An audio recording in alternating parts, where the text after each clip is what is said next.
Do Black Lives Matter in Israel? If you ask some of the Ethiopian Jews who are citizens of the state, it doesn't feel that way. They've taken to the streets over the past several weeks to protest police brutality and racism in Israeli society. And this shouldn't be confused with the recent protests of African migrants who aren't Jewish and are seeking asylum.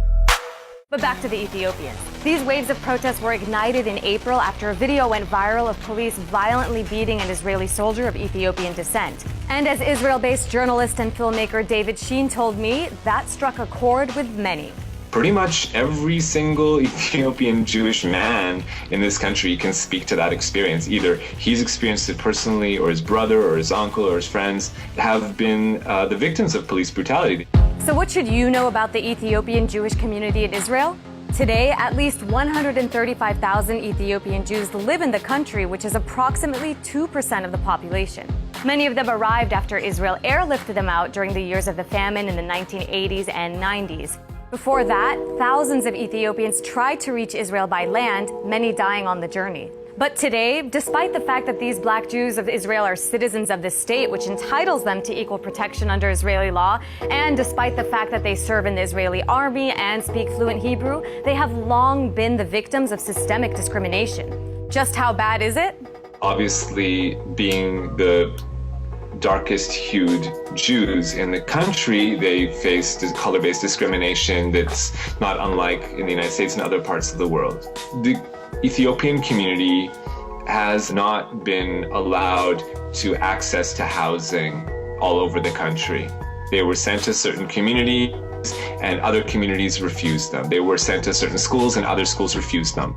They've also suffered endemic poverty. At least 65% of Ethiopian children live below the poverty line. Just 5% of the community have college degrees, compared with 28% of the broader Jewish population. And on top of that, 1/5 of the inmates in juvenile facilities are Ethiopian Israelis. As organizer Moria Zalka told me, the younger generation of Ethiopian Israelis are fighting to change all of that. We were born here, we were raised here, we got the education here. So we know our rights, we know what we want. Until we won't see a result, but true result and a long-term results, we won't stop. So given the community's demands for social justice today, what is the government doing?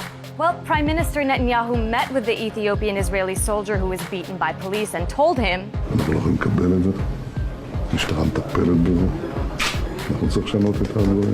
Netanyahu repeated that sentiment at an annual memorial for the 4,000 Ethiopian Jews who died on their way to Israel years ago, saying there is no place for racism and discrimination in our society.